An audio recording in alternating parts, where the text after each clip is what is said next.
Okay, let's dive right into this set of sources. We've got some TOEI practice questions here, focusing on part 5, incomplete sentences. That's right. And our mission really is to pull out the key stuff for you.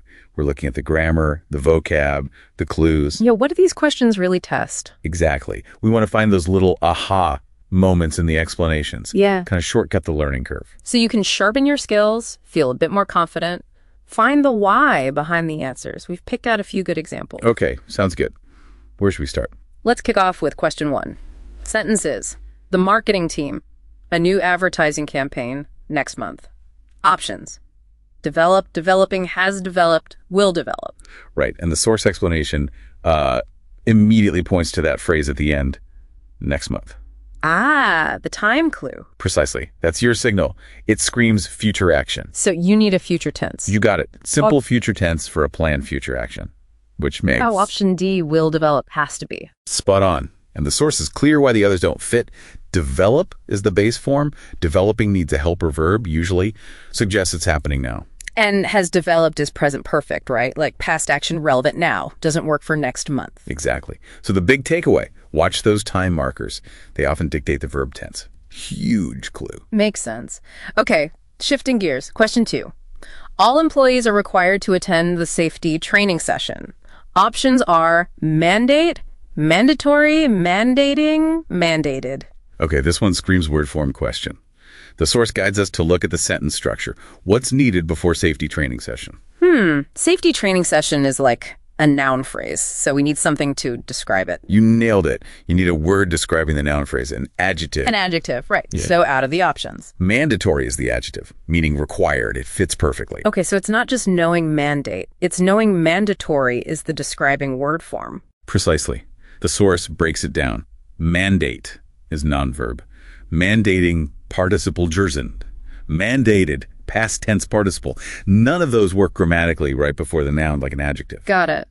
So structure tells you the part of speech needed. Key insight there. Definitely. All right, next up, question 3.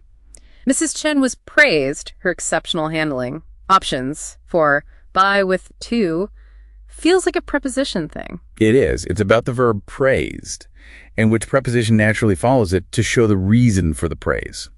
The source calls this idiomatic. Idiomatic, meaning it's just how English speakers say it. Pretty much. The Yeah. standard combination. Yeah. So when you state the reason why someone is praised. You praise them for something. Exactly. Praise for her handling, praise for her work. Okay. I know the source also mentions praised by. Right. And that's a common confusion. Praised by tells you who did the praising. Like praised by the ball. Yeah, by for the agent, for the reason. Subtle but important. Very important. Getting those verb preposition pairs right is crucial. Good point.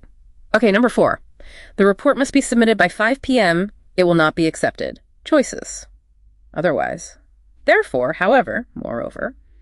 Got that semicolon connecting things. Yeah, that semicolon is a big clue. It links two related independent clauses. We need a connector, a conjunctive adverb in that blank. And the relationship looks like a condition. Submit by 5 p.m. or else something happens. Spot on. It's a condition and consequence. And the source explanation points straight to otherwise for that exact job. Otherwise, meaning if not. Or else, yeah. Submit by 5 p.m. If not, it won't be accepted. That's the logic. And the others don't fit that logic? Nope.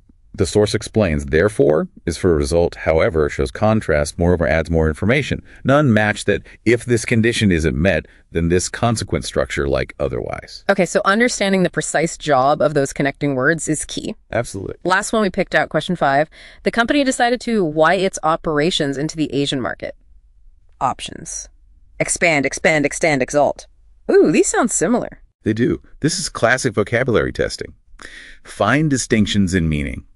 We need a word that means, grow or increase the scope of the operations. Into a new market. Sounds like expand fits best. That's what the source confirms. Expand means increase in size or scope.